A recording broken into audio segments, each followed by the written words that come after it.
Le lundi 17 mai 1801, durant le deuxième soir de la fête de Shavuot, Rabbeinu Nachman raconta une histoire du Baal Shem Tov sur l'importance qu'il y a de confesser ses fautes au tzaddik.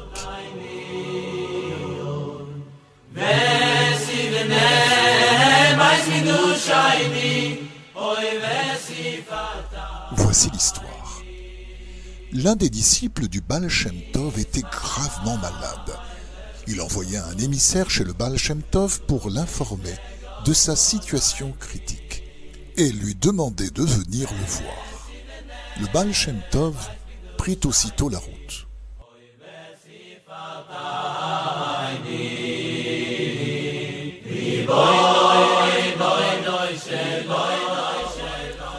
Je vous ai entendu dire que si une personne se repent sincèrement, elle ne meurt pas avant son temps, dit le messager au Baal Shem Tov au cours du voyage. Et il me semble que notre malade s'est sincèrement repenti.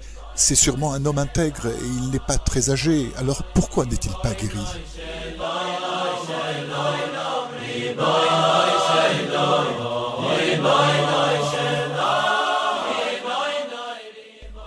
Tu as raison. C'est exactement ce que je me suis dit, répondit le Baal Shem Tov. Le malade s'est sûrement repenti. S'il ne s'est pas encore rétabli, c'est qu'il n'a pas confessé ses péchés à un vrai tzaddik. Et c'est pour cette raison que je vais le voir. S'il se confesse à moi, il guérira immédiatement. Mais s'il refuse de le faire, son état empirera. Il hurlera de douleur qu'il ressentira dans tous ses membres, aux mains et aux pieds, et il mourra. Il est vrai que dans les mondes supérieurs, dans la cour céleste, on ne l'accuse d'aucune transgression puisqu'il s'est sincèrement repenti de ses péchés comme il se doit. Après sa mort, les forces du mal n'auront plus aucune emprise sur lui, puisqu'il a déjà rectifié tout ce qu'il a endommagé. S'il se confesse à moi, il se rétablira, mais s'il ne le fait pas, alors ces forces maléfiques seront à même de l'agresser dans ce monde et s'attaqueront à tous ses membres jusqu'à ce qu'il meure.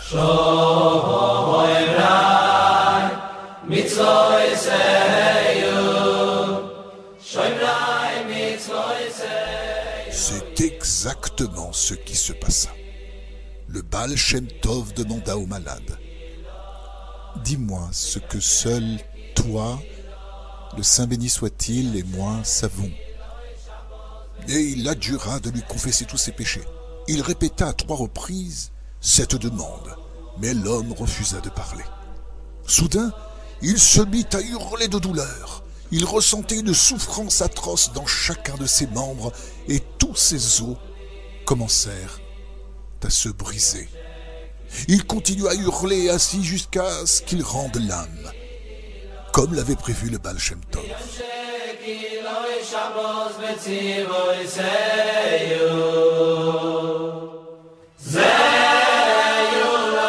En terminant cette histoire, Rabbi Nachman se tourna vers 2 hommes qui souffraient terriblement des os et leur dit: la nuit de Shavuot, nous récitons les 613 mitzvot.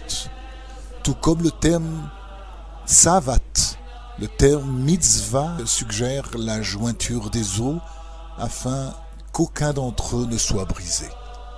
Ces paroles amenèrent la guérison des 2 disciples.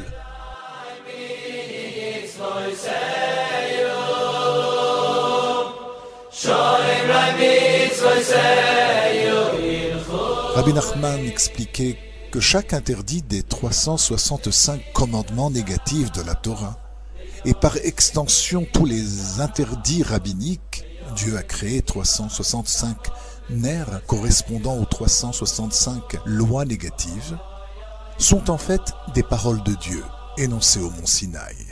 Chaque fois qu'un juif transgresse un interdit, il inverse la combinaison de ces lettres et transfère cette parole dans le royaume de l'impureté, créant ainsi une mauvaise combinaison. Cette combinaison défectueuse investit le membre qui correspond à l'interdit transgressé et va le couper et le scier par vengeance.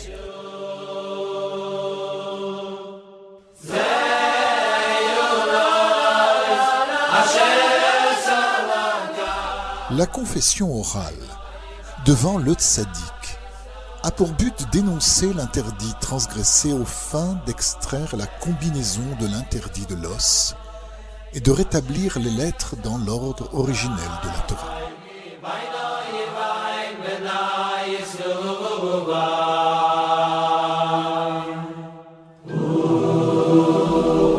Toutes les épreuves et souffrances que l'homme subit dans ce monde découlent essentiellement de ses péchés. Pour sortir de ses malheurs, il doit donc se repentir, particulièrement en se confessant de vive voix, le plus souvent possible, regretter ses péchés et tâcher de ne plus récidiver.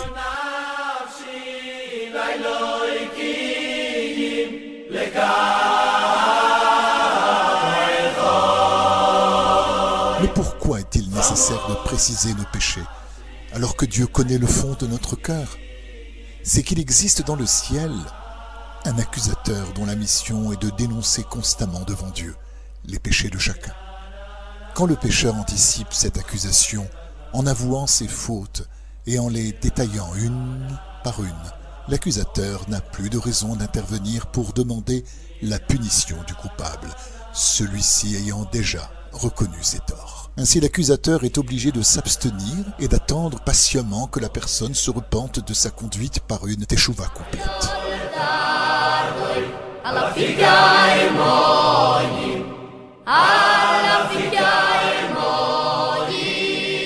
Même si la plupart des gens finissent par reconnaître leurs erreurs, fût-ce à contre-cœur, cependant, à l'instant même où on les accuse d'avoir péché, leur première réaction est de se justifier.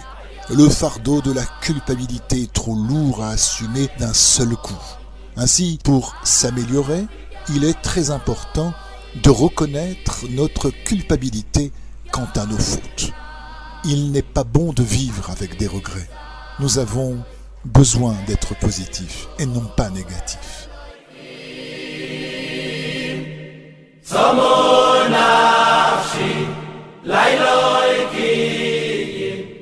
La seule façon de se libérer de ces regrets, c'est d'en parler franchement. Habituons-nous à admettre nos fautes. Cela nous procurera un grand soulagement. Ayons le courage d'assumer la responsabilité de nos actes et ne cherchons pas à les justifier. Car en leur trouvant des excuses et des explications, on finit par les admettre, ou pire, à leur reconnaître une valeur.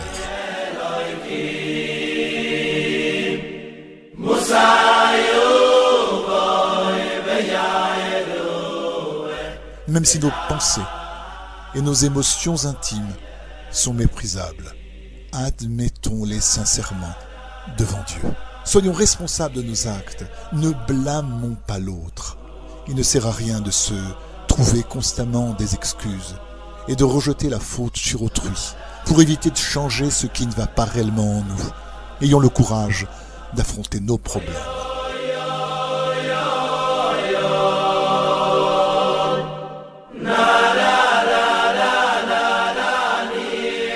Et même si l'on constate du mauvais en soi, ce n'est pas une raison pour se voir pire que l'on est en réalité.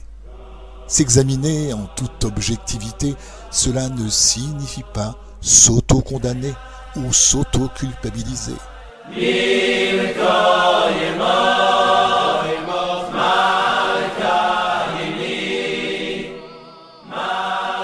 Rabbi Nachman disait que même si après des jours et des années vous croyez n'avoir rien accompli par vos paroles, ne vous laissez pas abattre.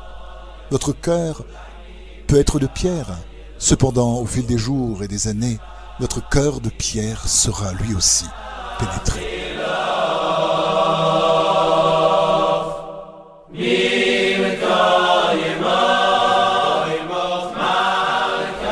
La Guémara enseigne que la confession est indispensable pour quiconque désire se repentir et qu'elle équivaut au sacrifice d'expiation du jour de Kippour. Sans la confession, les sacrifices au temple et le repentir de Yom Kippour sont incomplets.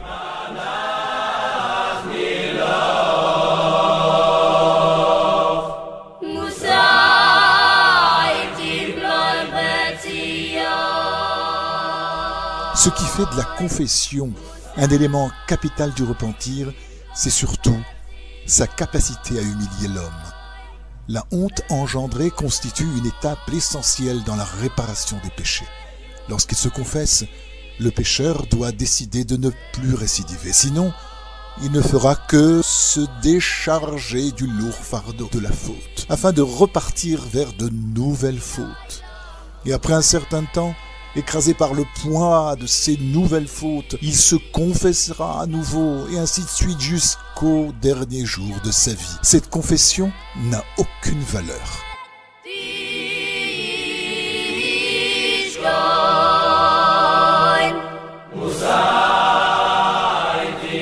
En termes de Torah, le fait d'épancher son cœur s'appelle vidouille, de la racine hébraïque yodé, qui signifie admettre ou reconnaître.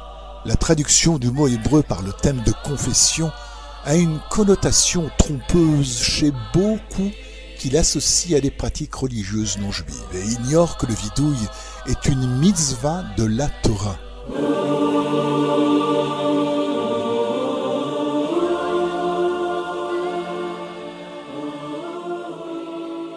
C'est une authentique voie spirituelle suivie par les Juifs depuis des millénaires. La Guémara offre des exemples de confession en présence d'un tzaddik, notamment celle du peuple juif devant Moshe Rabbeinu, Moïse, et celle du roi David devant le prophète Nathan.